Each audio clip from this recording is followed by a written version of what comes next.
Thursday afternoon around the middle of the month, so it's time for our Real Schools webinar. We've been really delighted at not only being able to put this webinar together for today, but also with the response that we've had to it. It's been quite extraordinary coming off school holidays for most states around Australia. You could be forgiven for sort of getting back into the swing of things and taking your time to get going. But we've obviously hit a target here, or hit a topic that is dear to people's hearts. It came to my attention, I guess, when I was out and about in schools running our Real Schools partnerships. We do a fair bit of work with many schools around resilience, and it's clearly a topic that people are identifying as an issue with our students.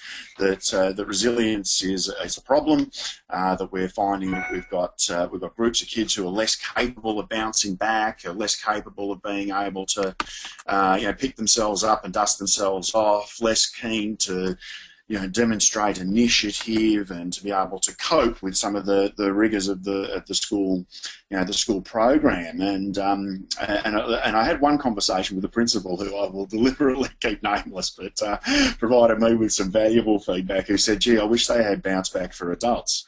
And I thought, yeah, that's an interesting idea. And then Michael's name immediately flashed into my head as somebody who actually does bounce back for adults. And I thought, isn't it interesting that when we say bounce back in schools, we always think of the clever resilience program that many schools run with, but we don't think about it in terms of the staff of our schools. And when I spoke to Michael, he mentioned this whole idea of a webinar or a presentation or something that he's looking to take to groups of adults, and is certainly doing so at the moment with incredible success, called pressure proof teams. And I said, well, could we shape something up that's specifically for educational teams called pressure proof teaching teams? And Michael's immediate answer was yes. So I'll give you a quick intro to Michael in just a moment, but now that I've got so many people who are here today, what I do want to make sure you do is that you've got the full air hostess presentation about how you use the dashboard in front of you, because I did notice some very new names on the list today. So first of all, I want you to realise that there are several ways that you can get your hands on that you can get yourself involved in the presentation today. We certainly want all of our webinars to be very interactive, and for you to have the opportunity to not just be presented to, but to ask questions about how you can contextualise the information that's before you.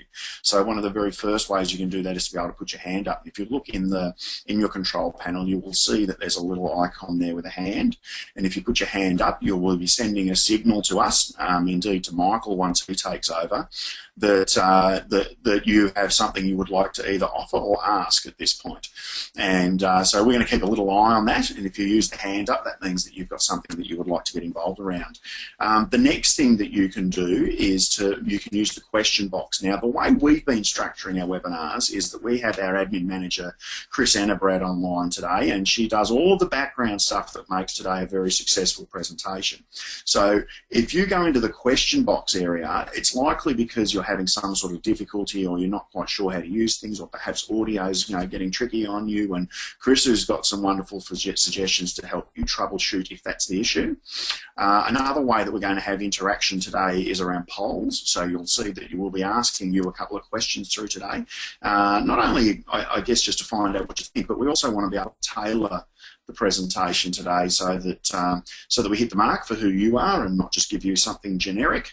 And then the very last one is the chat box. So if you have a look at the chat box down there, you can interact. If you use the chat box, everybody who's present on the webinar today will see what you have got to say and what you are contributing, and we can just certainly encourage you to have a conversation while this happens today, so that you get the full benefit and the full chance to go out there and start to build your own pressure-proof teaching teams. So the wonderful part for me today is that I get to slip into presenter mode, not presenter mode, to participant mode very quickly today, and that means that I get to introduce to you Michael Licenblat.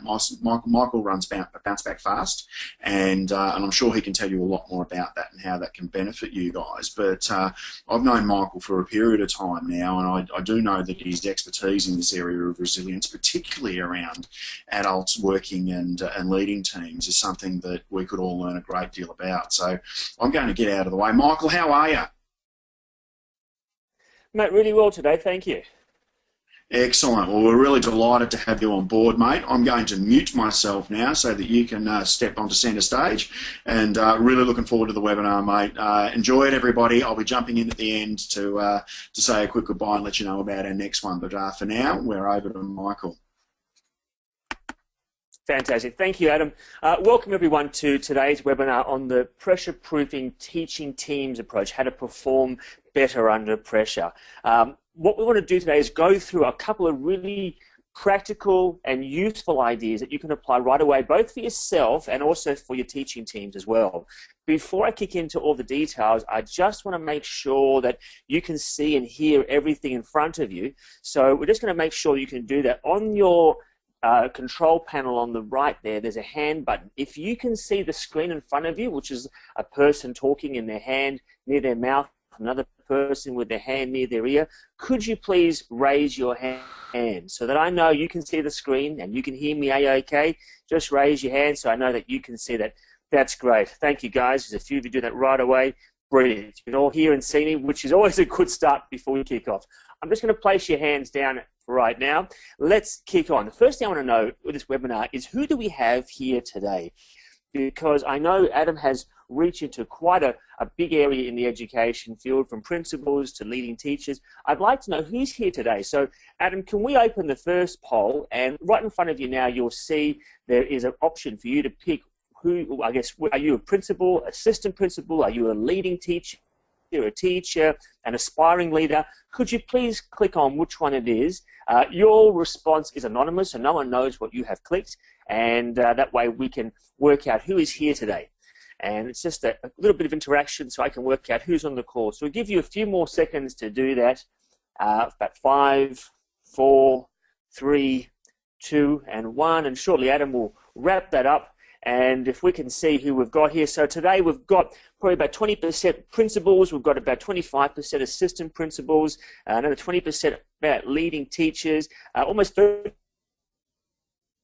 teachers we've got, and around 10% aspiring leaders. So we have a massive mix there, which is great, because the content today really will apply to anyone in a teaching or leadership role. And I can see by that that we've got a good variety right in front of us. Excellent. Let's kick into it.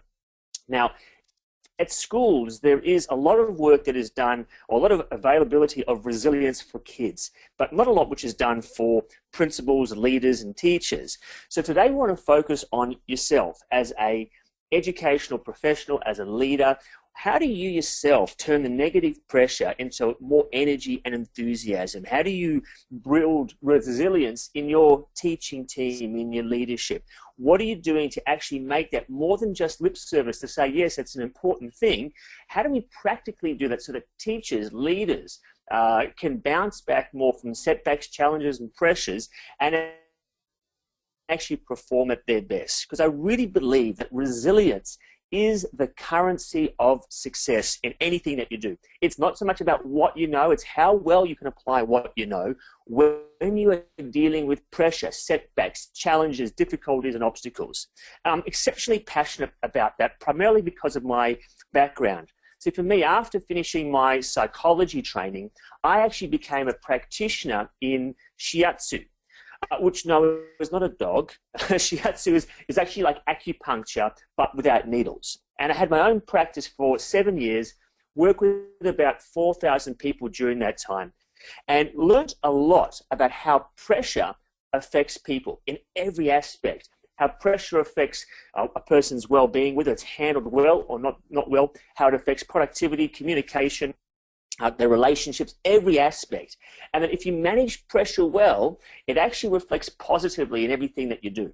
The interesting thing was that of all the ailments that I treated, things like headaches, tight neck and shoulders, lower back pain, issues with sleep, and some minor health issues as well, 70% of these ailments had no physiological basis whatsoever. They weren't caused by bugs, viruses, and pathology. They were caused by poor pressure management. And this is why it is essential to understand the impact of becoming pressure mastery, or be able to master pressure, and because that impacts everything that you do as a leader, and be able to inspire others to do exactly the same thing.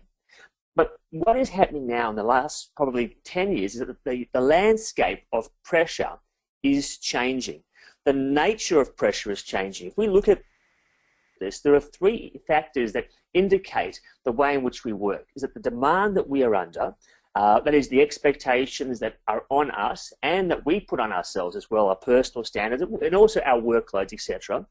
And that impacts our capacity. We look at how do I get everything done? How do I make sure I meet to these standards I need to do? That then questions your sustainability. How long can I work at this pace and not burn myself out? So we have a cycle here of demand that impacts capacity, capacity that stretches sustainability, and on you go. And this is the treadmill you can sometimes feel that you're on. However, in the last maybe 10, 15 years, this treadmill has been working faster through a couple of factors. Factors that aren't your fault, but you are certainly impacted by and will impact the leadership and teaching quality that you do. Number one, you are now more accessible than ever before. Now think about this. If you go back in your role, if you were in your role, say, 30, 40 years ago, and you were in a meeting, you'd be in a meeting. If you're away with your family, you'd be away with your family. But now, because we have mobiles, Blackberries, laptops, mate, we can find you anywhere, anyhow. We can track you down, and we can bug you long enough until we grab your attention and put it on my issue. Because now, you are more accessible to me. And the parents, the students, the co-staff, everyone knows it. And therefore, the way in which you work is changing. In fact, your body is designed to now, or your body is now always on. You're continually going from one to the other to the other. However, your body is designed by nature to actually go from on to off, on to off, on to off. Your biochemistry releases different hormones and chemicals throughout the day. Your temperature goes from higher to low. It fluctuates throughout the day. Your sleep-wake cycle changes throughout the day. But because now you're always on, you're so accessible, you now go from on to on to on and so forth. And you wonder why by sort of early afternoon, your head feels a bit drained, a bit foggy, and you can feel tired. Not because you're physically doing a lot, but because you're so much more accessible, the pressure changes the nature and how you work. Now, I love the fact you can be flexible, but we've got a question. Is the accessibility serving you, or are you using it to your advantage? Because technology is a wonderful thing if it's being utilized to your advantage. Oh, by the way, do you remember what the promise was when email first came through? That's right, it was a paperless office. How's that working? Designed to actually save you 30% of your time. So I'm curious, how are you enjoying your 30% bonus? And that's probably not quite the case, because you will find now that you are more accessible than ever before. So what we're going to look at here is how do we actually utilize the fact that you are more accessible and the impact that has on your personal productivity, your personal effectiveness of teaching. The second aspect that will influence the speed at which you operate is your increased expected output. Now, if you want to know something, information about something quickly, we know we go to Google, because Google can tell us everything.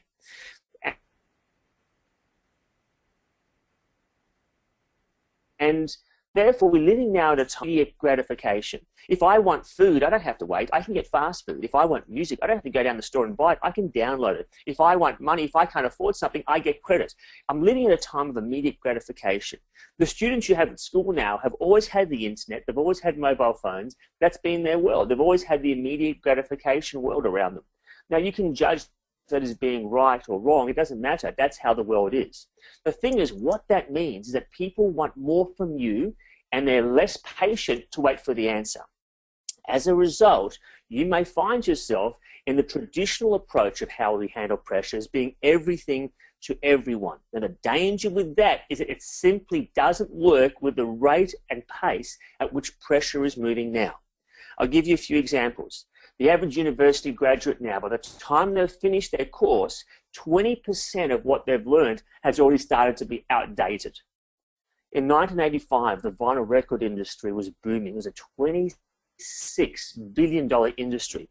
But then all of a sudden, these things came along, CDs. And within a couple of years, bang, the industry was gone. But don't worry, As long as you've got one of these, a mobile phone, everything will be direct download. It'll be actually something you won't need to go and have any physical product for. The rate of change now is absolutely massive. So if you are trying to be all things to all people, you will run yourself in the ground. Oh, these are my 3 kids. What I love about this photo is that you can't hear them scream and fight.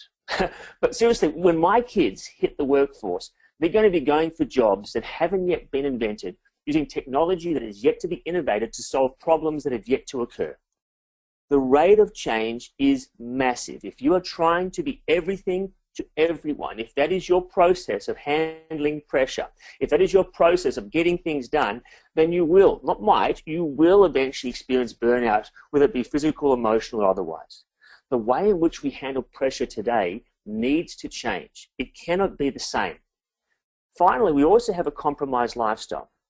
What we find now is that what I love about the work that we do is that we can have a mobile phone or a laptop, and basically we can be in contact with the work that we do from anywhere. And whilst that gives us great flexibility and choice of how we operate to a certain degree, it also means that you can be sitting at home with your family having dinner, and in the back of your mind you're thinking, oh, I wouldn't mind just getting to that call. I wouldn't mind responding to that email. I wouldn't mind just doing that report. I wouldn't mind. I wouldn't mind. I wouldn't mind. And what that means is that we're never quite fully connected to what we're doing in front of us. In Australia alone, antidepressive medication and sleep medication are a booming industry because we're losing the ability to unwind, slow down, and reconnect with the important stuff that's right in front of us. We're constantly giving our energy away to everyone around us. And we need to understand the relevance of this, because these are not your fault. This is just how the world is moving. You don't have to like it, but that's just the nature. How you respond to pressure will dictate how effective you are. And that's what your resilience is all about. It isn't about tolerance necessarily. And we're going to go through shortly as to what practical resilience is. And it's not about taking 3 deep breaths and going to a happy place in your mind. That's nice, but not necessarily practical. We need to look at a practical approach, because specifically for schools, we understand this, that pressure comes from more different angles. And it's really how well you manage that pressure that will determine whether there is fallout from that or not. So in this context for schools, some of the pressures that you'll be experiencing is the continual documentation, the regulation, the accreditation, the professional development that you need to stay abreast with just to make sure that you're compliant and that you're actually meeting the standards you are set for yourselves. We also, there's continual evolving technology. There are iPad schools and technologies that are now moving, and you need to understand the continual endless apps that are coming through in software that the kids are using. The higher expectations now on learning and therefore you are required to get scratch and snickle that tends to occur. And also we've got the impact that student behavior has on yourselves. These are pressures that you're going to experience. Now again, if those pressures build up and we don't have the right resilience approaches to manage that, the fallout can be things of increased absenteeism, which for any school has quite a significant cost for replacing teachers and providing relief teachers. It can also impact the school in terms of inconsistent workflow and inconsistent standard of work or teaching, inconsistent engagement and awareness of what's happening in the classroom. We'll also find that pressure can lead to staff tension or personal stress, which can sometimes create a culture of negativity that together we unite in our pain and we can complain together, which requires resources and support to manage that really could go somewhere else. And of course, you'll find that can impact in terms of inadequate parent communication or student support because of the pressure. We want to look at how do we understand that these things can happen, and what do we do to become better under pressure? How do we help the teaching staff, the leading teachers, and as principals, how do you help to create a more resilient culture? Well, we need to understand, of course, what are the different types of levels of productivity or the levels of performance when one is under pressure. And there are 5 different stages that people perform under pressure. And if you can identify where the teaching staff are and where you are, it helps you to increase that level. Initially, for some people, they find they go to a stage of disengaged. This is where you feel that it's all too hard, it's all too much, I can't handle it, and I just want to get my head out for a while. Not a bad stage to be, because sometimes you need to be out of the pressure. You need to sort of just duck your head out and just take a breath and move away. Challenge is if you stay there, then you are particularly unproductive, and therefore it's not a great place to stay. And you tend to have a lot of moaning and groaning and negativity and complaining when we get stuck in the disengaged level.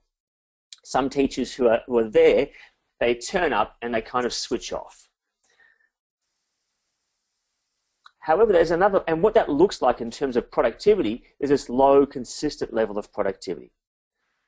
The next level up from that is where we're at a stage of capable. This is when you're under pressure, you sort of go into autopilot.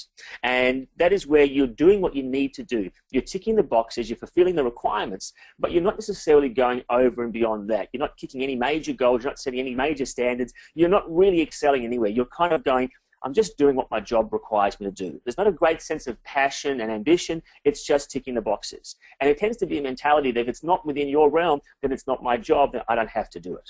Capable is better than being disengaged, because you are at least getting through at a more productive level and you're getting things done. Your engagement with the students and your colleagues around you are better. It just means that I'm just getting through my day.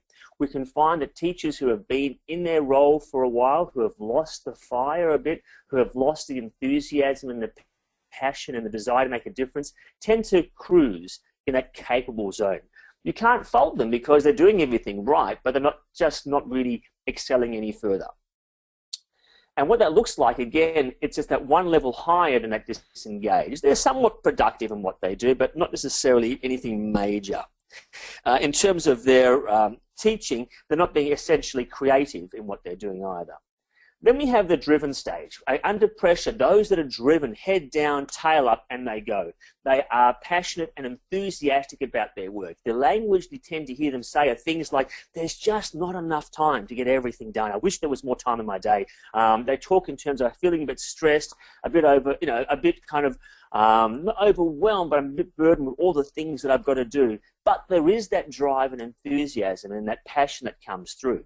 It's a great place to be, but for a short period of time, because driven, as you can see, it moves at a great level of productivity, but after a while you can take it, tolerate, and then boom, you can just drop down and go, oh, I just feel overloaded, and I crash and I burn for a bit, and then I pick up again. So it's not a sustainable level because it works off adrenaline.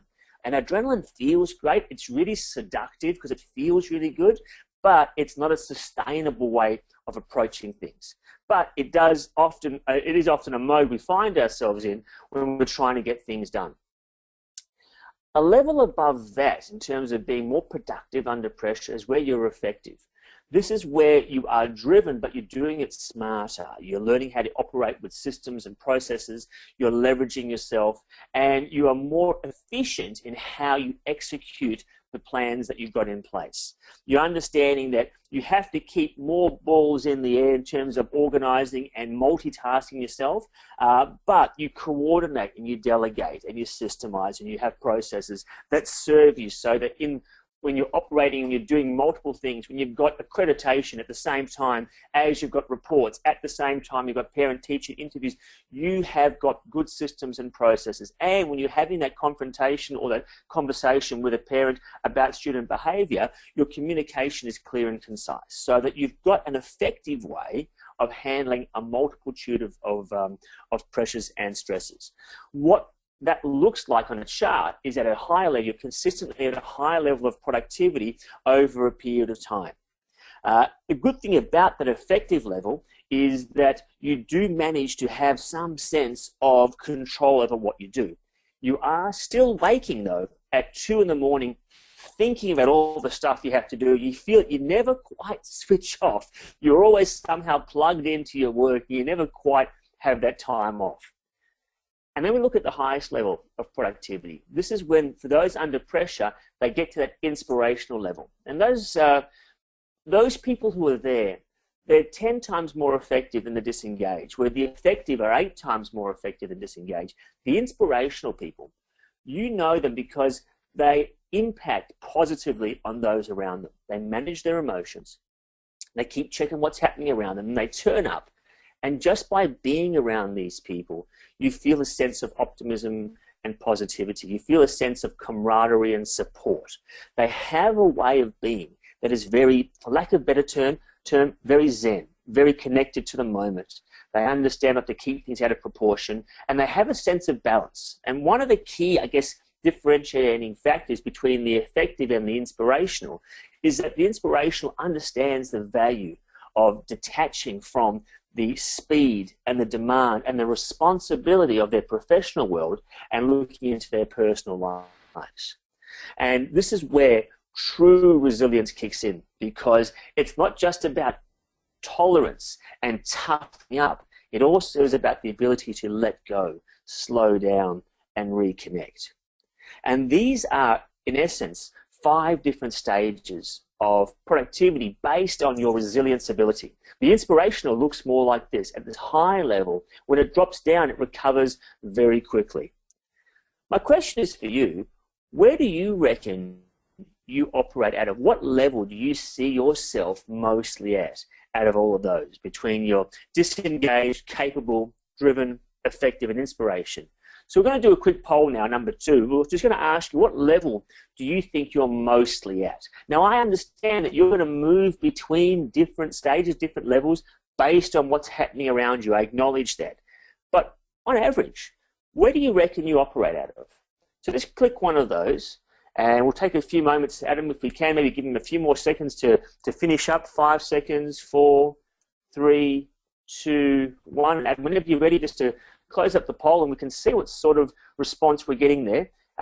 We've got a majority of people, at least half, in that effective level, which is great. 40% in the driven, and about 10% in the inspirational, which is great. And on the webinar today, we have none that would say that they hover in the capable and disengaged, which is really good, because they're not high productivity levels. What's interesting to note, though, is that you probably will spend a bit of time sometimes in those lower levels, but not as your major one. So great, that's great. Thank you for that.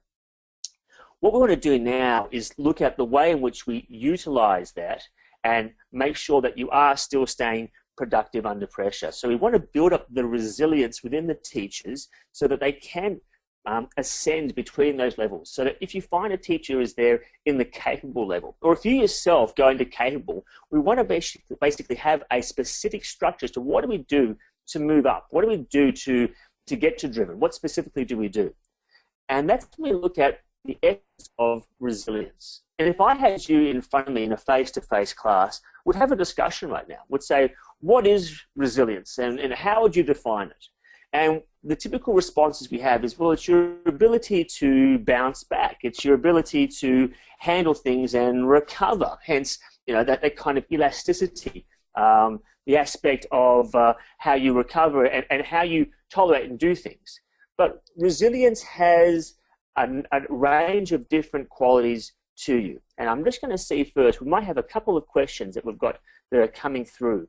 I might answer that question and see if we've got anything that's particularly burning for someone. So I've got a question from Anne. Anne, is there a question from you in particular that you wanted to ask? Just pop that through in the question box. And we've got also one coming through from someone else as well. So if you've got a question, just pop that through in the question box there. In terms of resilience, the main qualities we've got is an aspect of how well you can manage your energy, how well you can also keep yourself motivated, how well you organize your structure as well, and your mindset. And in this case here, we want to make sure that resilience is not just about the optimism, because we think of resilience in terms of optimism and happiness. But in essence, resilience is about 4 key qualities, particularly if you want to look at applying this in a practical way so that we have teachers that can perform well under pressure, that bring a great energy into the classroom, that inspires learning. You can't do that from someone who's feeling flat, stressed out, and run down. I'm sorry, you can't drag blood out of a stone. You need a person who's full of passion, who's connected and committed to what they do to create teaching excellence. So we need to understand, how do you maintain your centeredness when you're under pressure, which is how do we settle down? How do we keep our emotions and manage your emotions so that when you're feeling frazzled, frustrated, or even down, that we have a way of bringing the emotions back into centered so you can stay focused. And the reason why is that emotions travel faster than logic, in the speed that when you react to something, it's your emotions that react first, and then your mind catches up. So sometimes we say things that we may later regret because of the emotional impulse. So it's so important that we manage that so that we can keep our head focused, make good decisions, and to be able to create great learning opportunities for kids and working with colleagues without letting our emotions react faster than our mind. Next up, we need to have a sense of tenacity. Now, this is what resilience is traditionally known for, to really focus in and never give up and have that grit and that drive. And it's a really important part of resilience.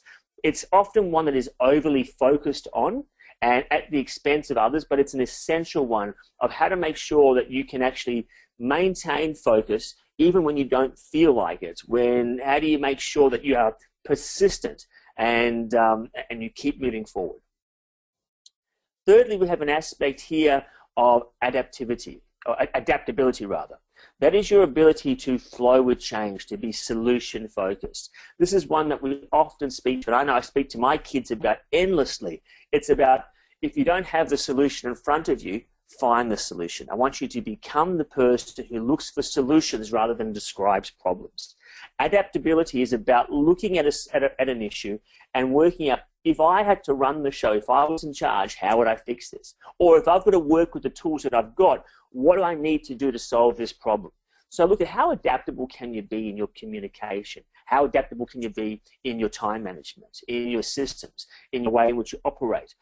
We need to make sure that people are thinking like solution or like problem solvers rather than problem describers.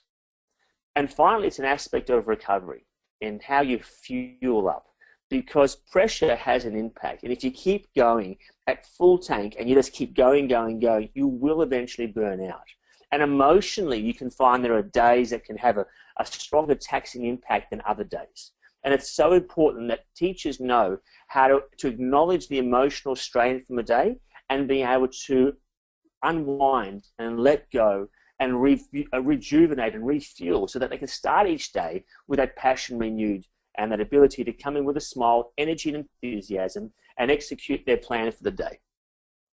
The way I want to look at this in a practical sense is that each of these in application, we can look at specific steps. So if you're looking at centeredness, if we find it's really about the ability to manage tension, to not be able to allow physical tension and emotional tension to gather and to accumulate, to be able to turn intensity down. In other words, when situations erupt around us with teachers in conflict, maybe it's with students who are confronting, who have bad behavior, or you're feeling that you just have too much on your head and you can feel that emotional intensity bubble up, the ability to turn that intensity down, because we work better under pressure when we can control the way we feel.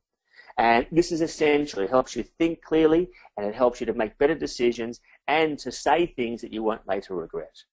And to know what the locus of control is. In other words, what is it that you can have influence over and put your energy into that.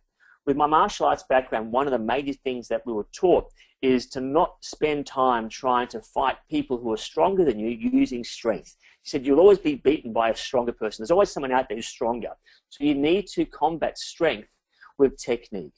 In the same respect, when you're faced with a range of pressures and you're trying to change people's behavior or change things, or if you're getting upset over things like technology or communication, you're not getting communication back from parents or colleagues, it's understanding, can you change those things?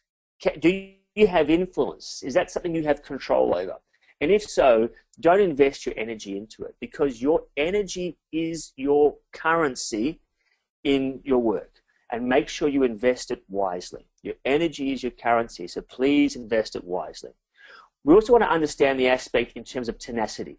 And tenacity looks at these three aspects of having a really focused outcome, knowing exactly where you're headed with your student plans, knowing what sort of outcome you want to create for the semester, for the term, knowing what your process is and being really committed to that process and following that, not just getting on track and off track, and making sure you have a consistent execution of what's in front of you.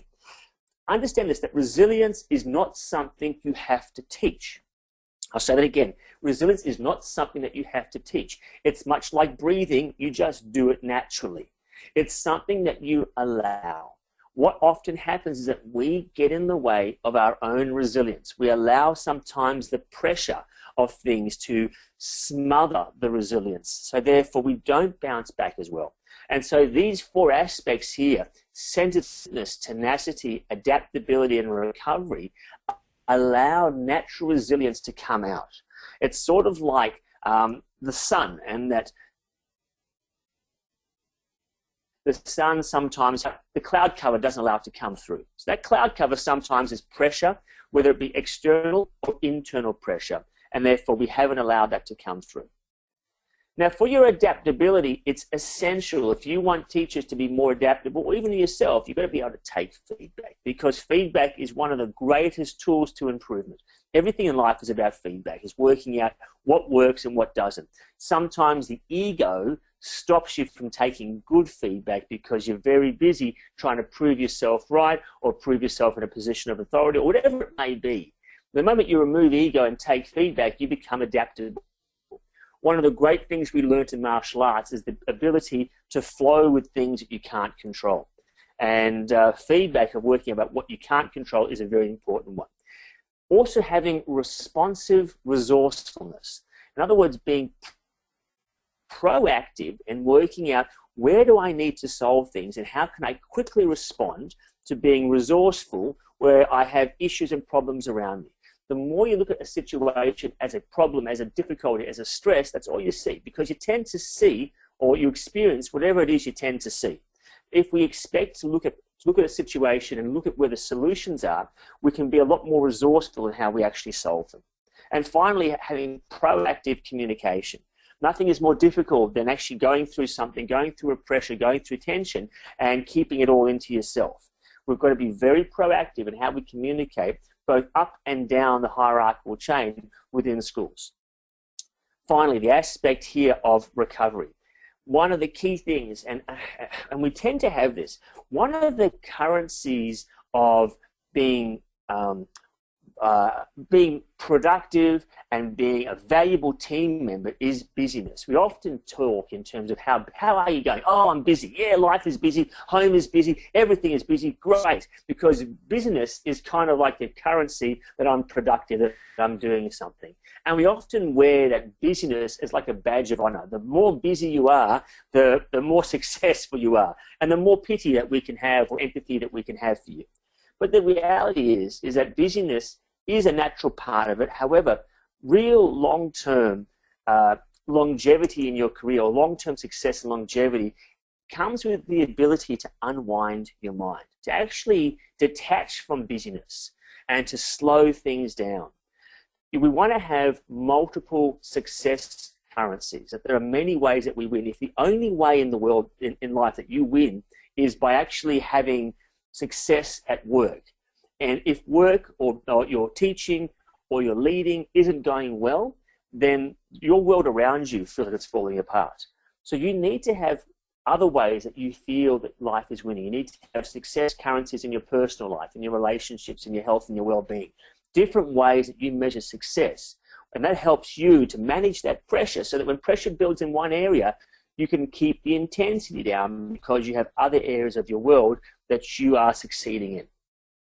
And finally, we need smooth transitions in the way that when we are working and we're teaching and we're balancing everything, our hands are in so many different pies, different pots. We're constantly in go mode, in go. And when we get home, we sometimes bring that go mode home. When we get home, we're busy doing, we're cooking, cleaning, we're eating, lying in bed, and then can't quite fall asleep because you're still kind of over, wound up, or you're kind of in that forward cycle. We need to find a transition that allows you to go from go into slow, from on into off, and have a transition that allows you to move out of that one way of being all the time. And these are these 4 aspects of resilience that are different perhaps to your traditional chin up, deep breath, smile, and everything will be fine. It's a way of actually making sure that you can apply a practical way of bouncing back. Now let me bring this back in context for you. We talked before about these 5 productivity levels, and in between them I have these spaces. What we want to do is actually go a step beyond just knowing the stage that you're at, from one stage to the next. So if you've got someone in the driven stage and you want to help them be effective, because you can see it's affecting their longevity, you can see the teacher's got their heart and their passion in the right place, but they're going to burn out. They're just overly committed. What do we do to move them? Or what if someone has something happen and they just feel disengaged? How do we help them to move up through capable, driven, and to be effective? Well, in those 4 aspects of resilience, each one of them plays a specific role in how people transfer or ascend from one stage to the other. And they all play specific roles from disengaged to capable. The main aspect of resilience to work on at that stage is centeredness. From the individual point of view, that's all about you making a decision to decide if you're going to allow yourself to be swamped by the negativity or frustration, or if you're going to get back into it. It's a decision, in real terms, to pull your head out and keep going, or to chin up and move forward, or if you're going to allow the negativity to keep you drained. It's also about a choice, because everything in life is a choice. Sometimes the choice to do nothing is a choice. And it's about making the choice to try and solve an issue rather than sit and complain. From the point of view of leadership, it's about ownership. And if you want someone to help them to step up from disengaged to capable, it's helping them to take ownership over their reactions, over their behavior, over their contribution to the issue. And that's, as a leader, it's not solving a problem. Please don't try and fix it for them. Support them by all means, but do it through ownership. And that's how we serve them best, help them to rediscover their resilience. Remember, you don't teach resilience. You allow a person to discover it. You reveal it. You unleash it. The step from capable to driven, it's mostly about tenacity. The big difference you see in those individuals between driven and capable is they have a bit of fire in the belly, a bit of sparkle in the eye. They've got that creativeness about them, and they're very excited about their work. From an individual level, it's about the ability to focus in and stay on track with the things that matter most. From a leadership point of view, to bring tenacity out, we give them a sense of challenge. Not a challenge that's too big and unreachable, but a challenge that gives them a sense of fire in the belly to want to chase something, to want to prove themselves, to want to create something, to want to be able to achieve something that is beyond what they're currently doing, beyond the mediocre, beyond the consensus around them. The gap between driven and effective is about adaptability. From a personal point of view, it's about taking initiative. The difference we see that those that take initiative to solve problems are the ones that become more effective.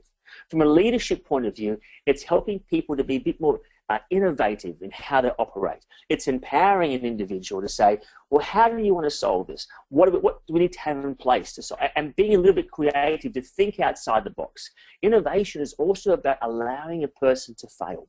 You can try and you can fail, and it's not so much rewarding failure, but giving them space for failure. Because the moment they've got space, a lot of the creativity, initiative comes through because they know there is that space to do that. And finally, the gap between effective and inspirational is about the recovery. From a personal point of view, it's a sense of balance, that I have a life outside of work and I have a life inside of work. But from a leadership point of view, it's providing an appropriate type of support so that an individual has a sense of career longevity, but also the support to know that when they need extra help, or when they need an ear, or they need someone who can see how they're struggling, that you're there for them. They need to have a feeling that their leadership is not just to show how it can be, but also to support them when times are tough as well. And that, in essence, is how resilience looks in a practical sense. If you're thinking about yourself, if you're thinking about your team, that's the approach you want to think. What level you're at, what are the particular resilience qualities you need to apply, and therefore start going about putting one of those things in place from an individual and from a leadership point of view. When I'm working with different schools, we find that the resilience impact is different from an individual level to those that can see how it works with teachers. When we worked with Stuart in Kyabram, he actually found that the teachers started doing this, or started utilizing the strategies with the kids. Even though this is really directed mostly at the teachers and the principals, etc., the strategies came through for the kids just because of the very nature of them using them for themselves.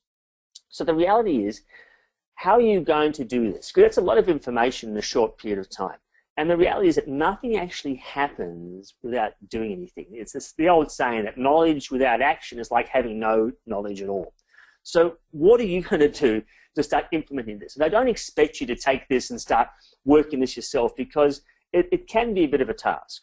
So what I'd like to do is just to invite you to make a start to start getting your head and helping the leading teachers and the others within the school to start thinking about these principles and how they can actually start to apply them. So there's a series of resources I wanted to share with you. And just to let you know, there's no cost involved with these resources, so you don't have to worry about putting your hand in your pocket. I just want you to think about how you could utilize them if they could be of value to you. There are three aspects here. On the first and left-hand side, there's a white paper on how to build resilient teachers. And it goes through some of the key principles from this webinar that you can share with the team, and they can help to identify what level they're at.